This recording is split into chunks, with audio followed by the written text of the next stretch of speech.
Camera, action.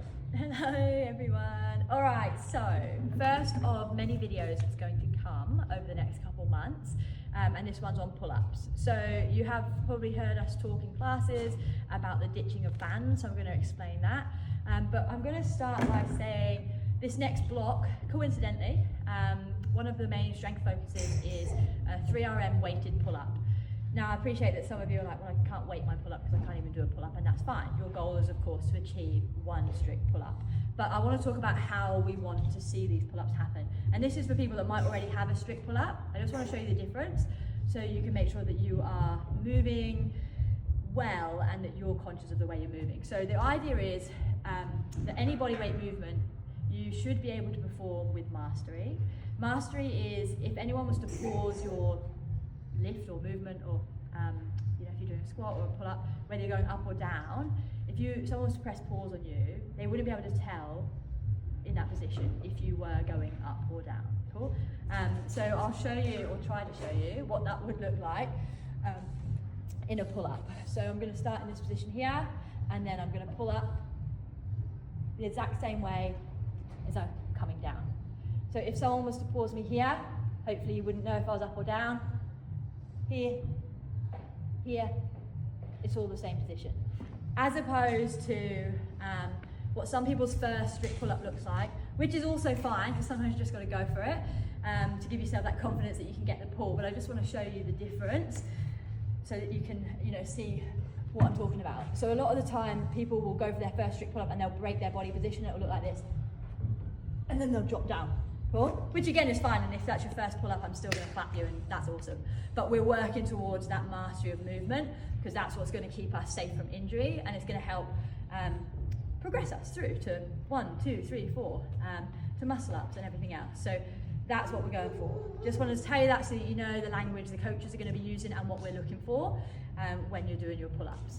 Sweet. So that's first thing first. Next is the ditching of the bands. So this does come off the back of a gymnastics course that myself and Coach Ryan attended a couple of weeks ago, and I wholeheartedly agree with everything that they're pushing in the course, which is why we're bringing it into the gym. So bands are for resistance, not assistance. Cool, and that goes with anything. So I just want to show you what happens when you're getting assistance from a band. Cool. So when the band is at full stretch, it's going to help you more. So, of course, we stretch it down onto our foot. So the most amount of help we're going to get is when the band is long here. So in that first part of the pull-up, the band is doing a lot more work than it is now, and especially here. Cool? So what's happening is I'm not building the strength from the bottom. So my strength is not being built even, I guess, if that's the way you want to say it. So that's the idea of this. It also pulls you out of position and whatever. So that's why we're going to ditch bands. Cool? Bands with kipping should never be used anyway, and I'm talking about pull-ups, not muscle-ups here. So that is why we're ditching the band. So what do we do without bands? We're going to use a box and a toe spot, and we're going to be using negative repetitions, so an eccentric rep. Often people might not be strong enough to do the concentric, which is the in a pull-up would be the up motion, but they might be strong enough. Oh my gosh, they might be strong enough to get themselves to the top and hold for starters, so like an isometric one, or they might have the strength to lower. And if you haven't tried that, it might surprise you. It's the same with a push-up, which I'll just show you. Some people might not be able to push because they haven't quite got the strength, but they might be able to do the eccentric. Cool? And there's a lot of strength to be gained when we're working a controlled eccentric. So that's what we're going to be working on with the pull-ups. So, a few different options. We use a box, and you need to find a height that makes sense to you, where you can be on your toes and have your chin over the bar, because we want to work full range. So you can, different box height, different bar height, plates and whatever else. And we're going to start here. So the most amount of support would be both feet on, and then it comes down to a little bit of discipline, because it's easy obviously to cheat. Coaches are going to be on you, we know what we're looking for, but for you to make the gains, you need to make the decision that you're going to use your arms as much as possible. So with an eccentric, I can do pull-ups, but straight away I'm shaking, because everything's going through my arms best I can. I'm really light on my toes, and you just use the least amount you can, shooting your knees forwards and you must go all the way to full extension. Cool? And then you might have to use a little bit more help with your legs to help you back to the top. Ideally, that can be how you start. Ideally, we're going to go to 1, because that's going to really make sure that you're using your arms. So you'd be on the side of the box here and on your toe. Full foot is just too tempting to use more leg. That's why we say toe spot. So we come up on the toes here. And same thing.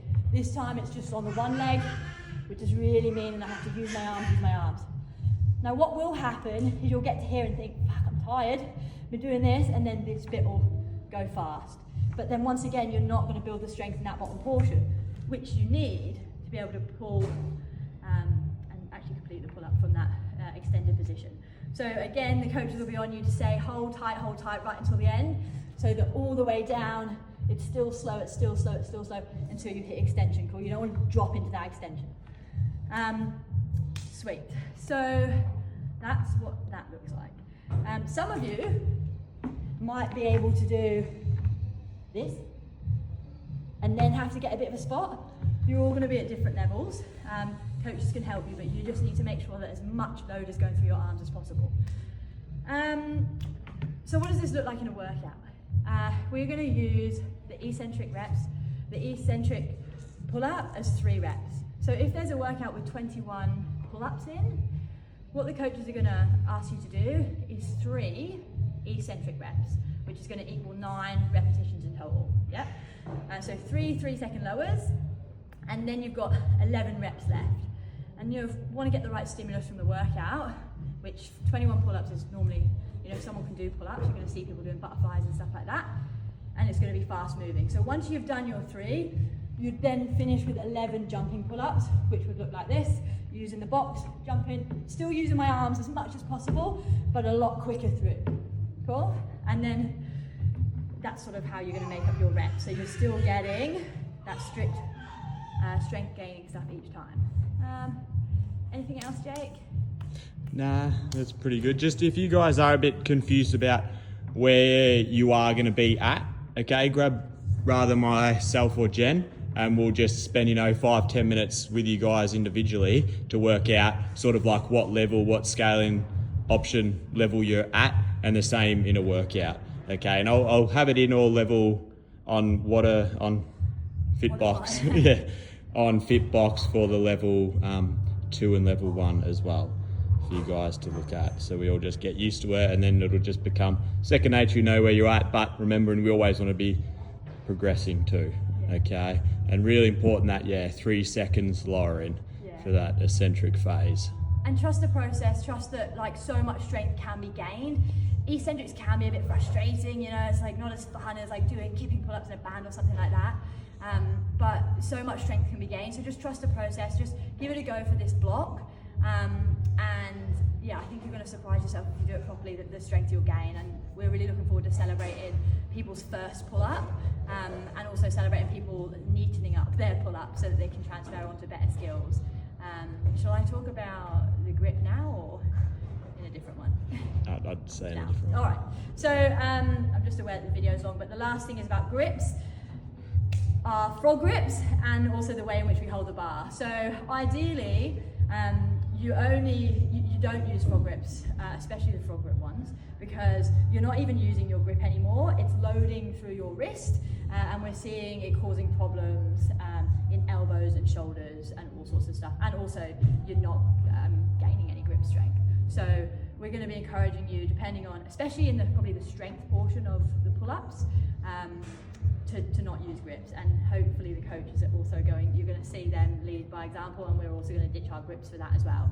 Grips, obviously, we're not out to rip our hands, so if there's someone that can do butterfly kipping pull-ups for big sets, grips are smart, because we don't want to rip. But if we're working on strength, your hands aren't going to just shred straight away, so we're going to ditch grips. And then the other thing is the thumbs around or thumbs over, so the difference would look like this. Can you see that, Jay?